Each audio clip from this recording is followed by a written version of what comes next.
आपको टिप्स बता रही हूँ, वो मैं ये बता रही हूँ कि मेरा ये एक्सपीरियंस है। डिफ़िकल्ट टास्क होती है, पर यहाँ पर आपसे कभी भी कोई भी ये नहीं पूछता कि आपकी करंट सैलरी कितनी है, कि आप उनके साथ कंपैटिबल हो या नहीं हो। मैंने रिज्यूमे में भी बहुत सारी चेंजेस करे।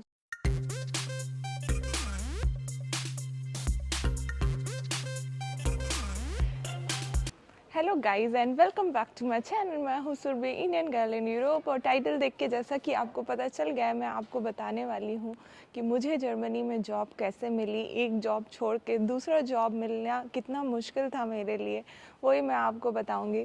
तो सबसे पहले तो आपको दिख ही रहा होगा ओल्ड टाउन जैसा पीछे फील हो रहा होगा, तो ऑब्वियसली हम लोग एक जगह पर हैं।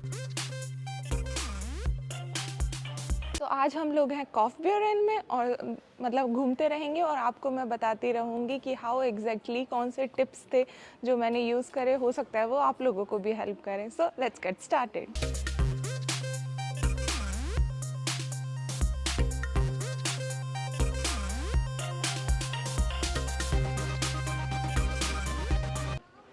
अगर आप मुझसे 1 महीने पहले का एक्सपीरियंस पूछो तो मेरे लिए बहुत ही डिफ़िकल्ट था जब मैं ये सोच रही थी कि यार जॉब मिलेगा कि नहीं, क्योंकि जर्मनी में जॉब मिलना भी मुश्किल है और आप एक छोड़ दो और उसके बाद दूसरा मिलना तो और भी डिफ़िकल्ट है। हाँ, एक बहुत ज़्यादा कन्फ्यूजन था दिमाग में, लग रहा था कि क्या होगा, ये जो रिस्क है ये सही लिया या नहीं। पर कैसे वो काम किया और विदिन 1 मंथ कैसे मुझे 4 से 5 ऑफर्स मिले, वो मैं आपको इस वीडियो में बताऊंगी। तो दीपक, कैसा लग रहा है? अच्छा लग रहा है यार। ये तो वही वही हमेशा की तरह छोटे क्यूट टाउन्स, इनका मज़ा ही अलग है यार।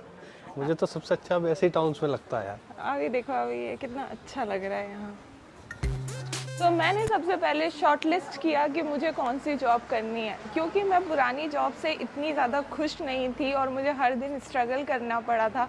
वो एक रीज़न था वो जॉब छोड़ने का।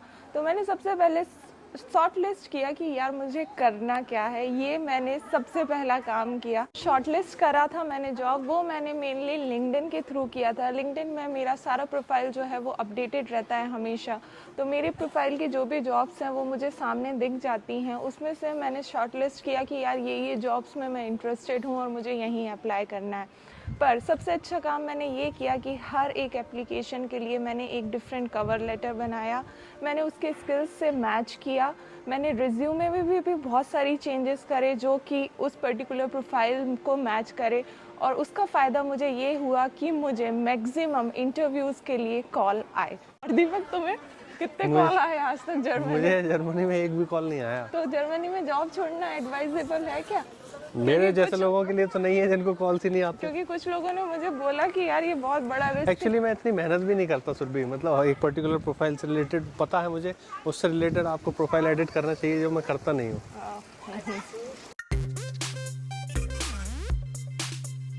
एक बार जब इंटरव्यू के लिए कॉल्स आ जाते हैं तो आपको एक पॉजिटिव फील भी होता है और आपका बहुत सारा काम जो है वो आप बोल सकते हो कि हाँ यार हमें कुछ चीज़ में सक्सेस मिली, क्योंकि यहाँ पर इंटरव्यूज़ कॉल आना भी बहुत डिफ़िकल्ट टास्क होती है।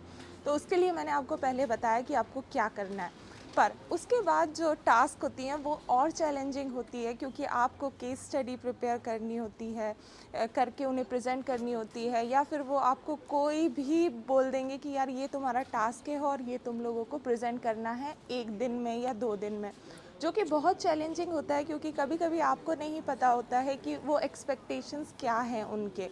और उस केसेस में आप जो टिप जो मैंने जो सोचा और जो मैंने किया, मैं चाहूँगी वो मैं आपसे शेयर करूँ।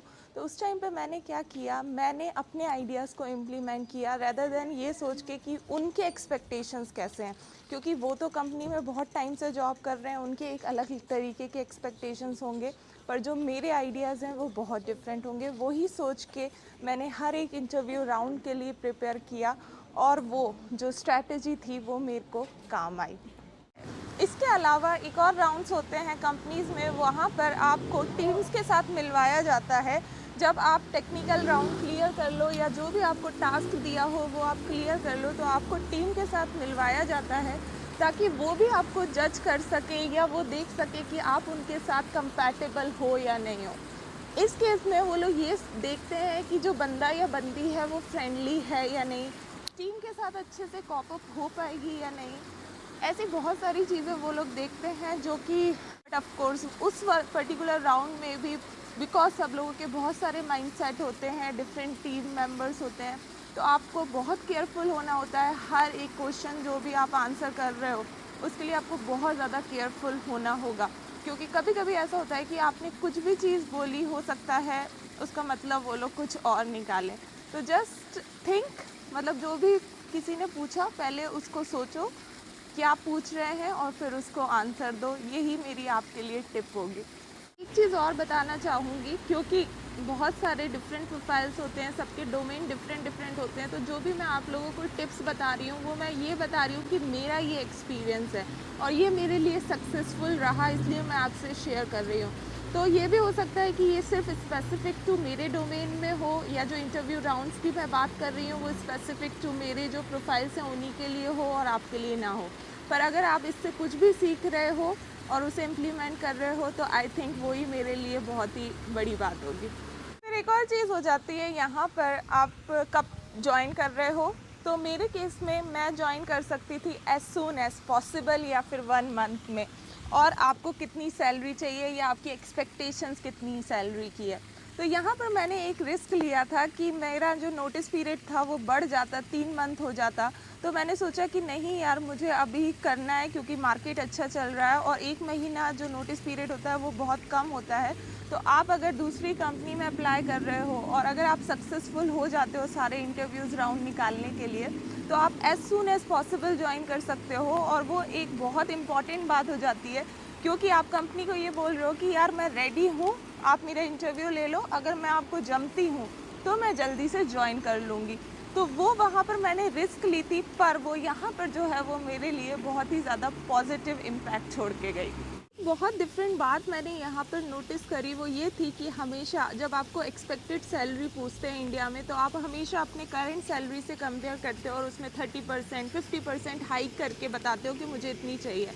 पर यहाँ पर आपसे कभी भी कोई भी ये नहीं पूछता कि आपकी करंट सैलरी कितनी है, बस वो ये पूछते हैं कि आपकी एक्सपेक्टेड सैलरी कितनी है। और वो अगर आपको मतलब सब कुछ क्लियर हो जाता है तो वो उसको मैच करने की कोशिश करते हैं। तो इस केस में मैं बस आपको एक चीज़ बोलूँगी कि आप पहले से ही वेल प्रिपेयर रहो कि उस पर्टिकुलर प्रोफाइल की सैलरी कितनी है। तो इंटरनेट है, लिंक्डइन है, जिंक है, उन सब पे पता चल जाता है कि इतने एक्सपीरियंस पे, इस प्रोफाइल पे, इस लोकेशन पे सैलरी एवरेज कितनी होगी।